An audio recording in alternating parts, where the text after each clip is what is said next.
네, 핵심 광물이라 그러면은 이제 가장 대표적으로 히토류가 있겠고, 그 다음에 이제 배터리 광물과 같은 여타 다양한 핵심 광물이 있는데, 최근에 이제 이 문제가 불거진 거가 2025년 4월 4일 중국이 7개 중히토류 헤비 레어스 엘리먼트에 대한 수출 금지 조치를 취하면서 미중 간의 아주 핵심적인 주제로 떠올랐는데요.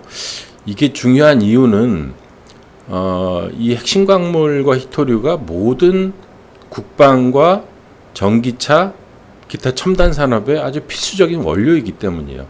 그래서 중국이 이거를 독점하면서 미국이 중국과 대립해서 전기차와 기타 첨단 산업을 발전시키는데 상당한 문제를 겪고 있기 때문에 미중 간의 안보 문제로 급히 부상하고 있습니다. 지금 이제 미중 간의 이 히토류와 핵심 광물 문제를 좀 더 면밀히 보면은 중국이 지배한다는 거를 한 세 가지 정도로 나눠서 볼 수가 있어요. 첫 번째는 중국이 이 핵심 광물의 광산 채굴, 업스트림이라고 그러는데 얼마나 지배하고 있느냐. 현재 약 히토류 경우는 60% 정도 지배를 하고 있고요. 그 다음에 이제 밸류체인상 다음 스텝이 이제 가공이라고 하는 건데 이 가공은 약 80% 지배를 하고 있어요.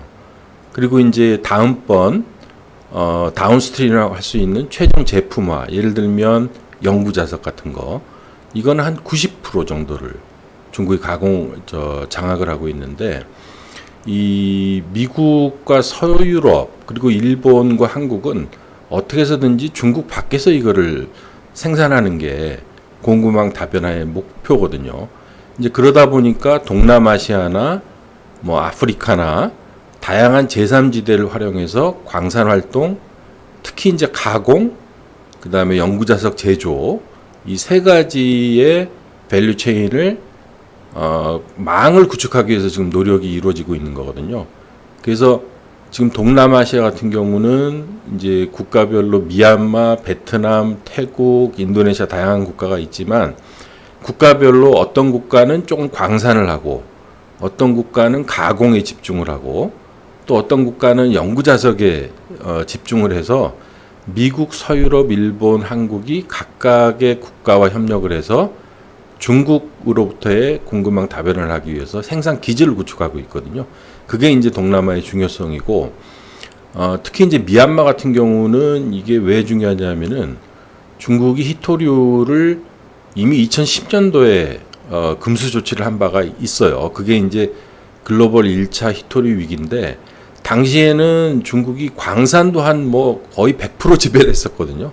근데 지금은 이제 그게 60%까지 내려간 건데, 우리가 조금 간과하고 있는 게 현재 중국이 히토류를 중국 내에서 생산한 거는 그렇게 많이 쓰지 않아요. 현 단계는.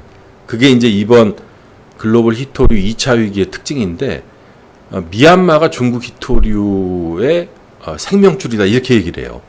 그러니까 중국이 이제는 생산 기지를 광산 활동을 중국 내는 좀 줄이고 미얀마에서 생산해서 그걸로 중국 내에서 가공과 생산을 해요. 영구자석을. 그래서 이제 미얀마의 중요성은 그거고, 말레이시아, 태국, 이런 베트남 이런 데는 이 광산 활동보다는 이 미드스트림, 다운스트림, 그러니까 가공과 영구자석 제조 기지가 되고 있는데, 특히 이제 말레이시아는 중국 밖에서 가장 큰 가공 기지예요. 근데 이제 말레이시아는 우연하게 일본, 미국의 손을 잡고 지금 한 중국밖에 15% 비중의 가공 기지를 구축을 해놓은 상태예요. 그 다음에 이제 태국은 영구자석 공장이 있고, 또 우리가 흔히 한국에서는 잘 인식이 안 되고 있지만 한국이 아주 중요한 영구자석 탈중국 기지예요. 영구자석 제조. 우리가 지금 하나가 있고 오송에, 그 다음에 또 하나가 지금 구축 중이에요.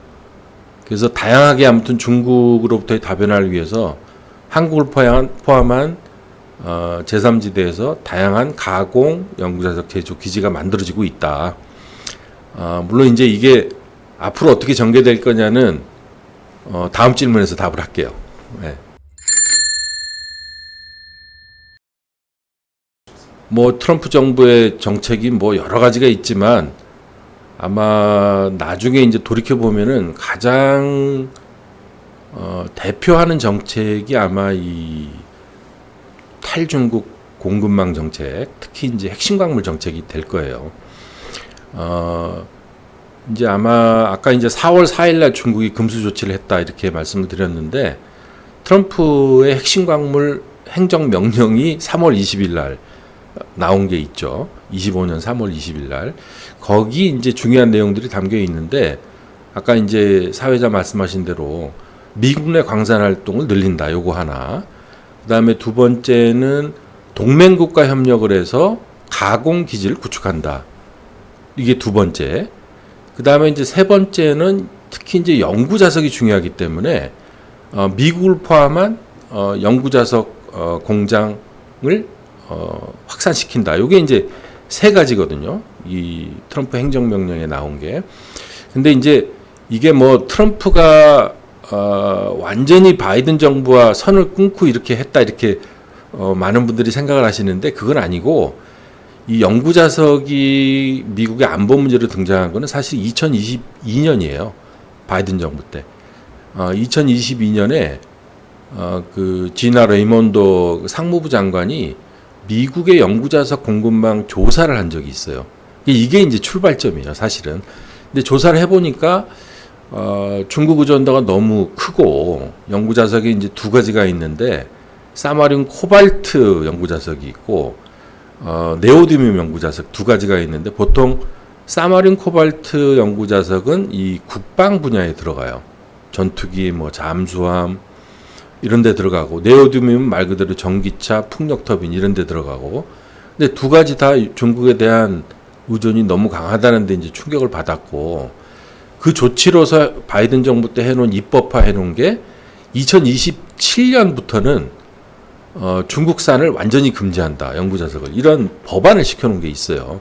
그래서 사실은 트럼프 정부는 이거를 계승을 해서 정책을 핀 거고 다만 이제 그 3월 20일 행정명령에 국내 광산활동 또 해외 가공기지 연구자석 공장 이거를 세 가지를 동시에 이제 추진을 한 건데 과연 이게 앞으로 진짜 미국이 의도하는 것만큼 될 것인가 몇 가지 측면에서 봐야 될 거예요.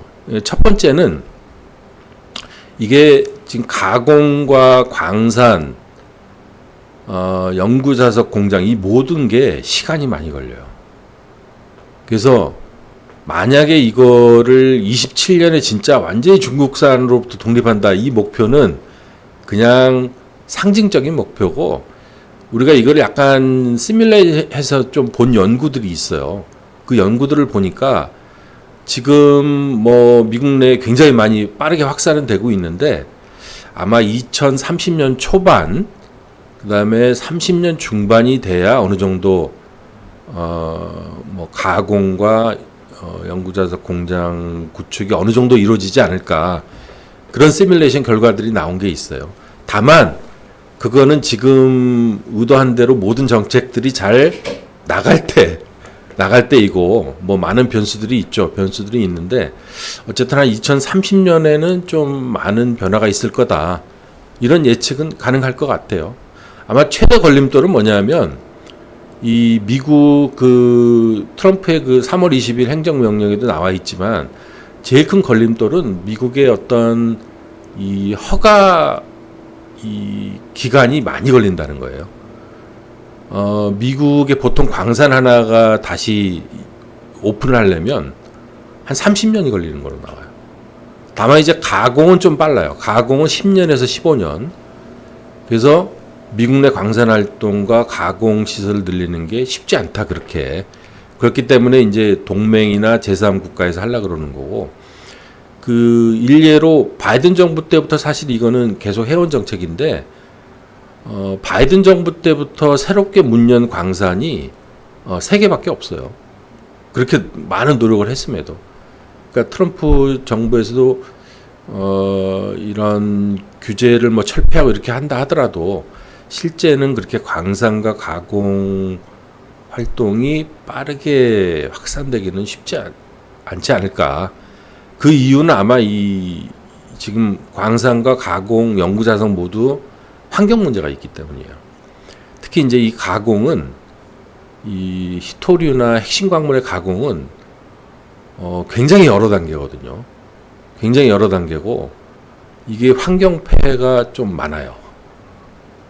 이게 폐수가 많이 나오고 또 이게 우라늄도 같이 나와요. 이 핵심 광물들은.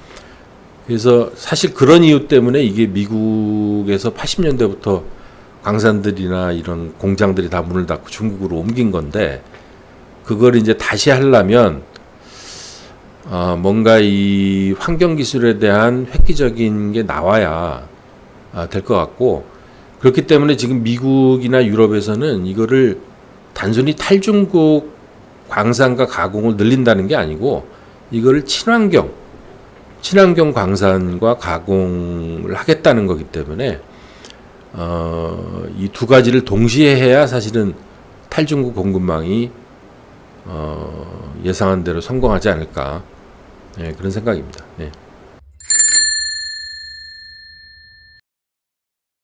한국은 뭐 잘 아시는 대로 배터리 세계 1, 2위 가는 강국이죠.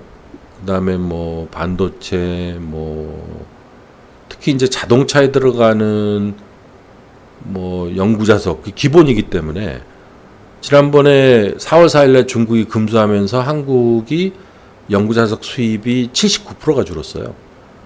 가장 많이 준 국가 중에 하나예요. 세계 연구자석 3대 수입국이 미국, 독일, 일본, 뭐 한국 이렇거든요.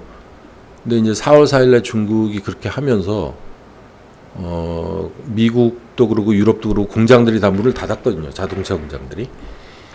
그래서 한국은 이제 그런 경제 위기가 닥칠 수 있기 때문에 너무나도 이거는 직접적인 한국 경제와 연결된 문제인데 글쎄요. 그렇다고 해서 예전처럼 뭐 중국의 의존이 높은 상태로 갈 수 없고 미국, 유럽, 일본과 마찬가지로 중국에서는 다변화를 해야 돼요. 이제 그렇기 위해서는 우리가 뭐 광산 활동을 할 수 있는 그런 지지를 갖춘 나라가 아니기 때문에 그런 광산이 있는 국가에서 뭔가 개발을 해서 도입하는 그런 체제 그걸 가져야 되고 그 다음에 그거를 가공할 수 있는 곳을 마련해야 돼요. 그래서 뭐 아까 말씀드린 대로 가공할 수 있는 데는 제일 지금 큰 데는 중국 밖에서는 말레이시아 그 다음에 아마 뭐 몇 군데 더 생각을 하는 것 같은데 그래서 그렇게 광산과 가공을 할 수 있는 곳을 찾아야 되고 한국이 할 수 있는 거는 제조는 할 수 있거든요. 연구자석. 그래서 지금 한 군데는 있고 한 군데가 더 지금 구축 중이에요.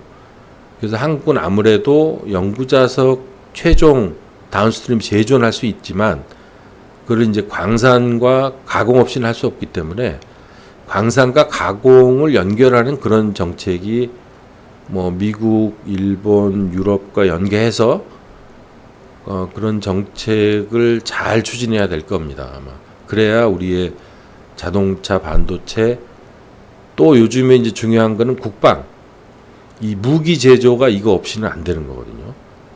그래서 국방 제조 강국으로서도 아무튼 이런 히토리오 핵심 광물 안정적 공급이 절대적이다 한국한테는 그런 말씀을 드릴 수 있습니다. 네.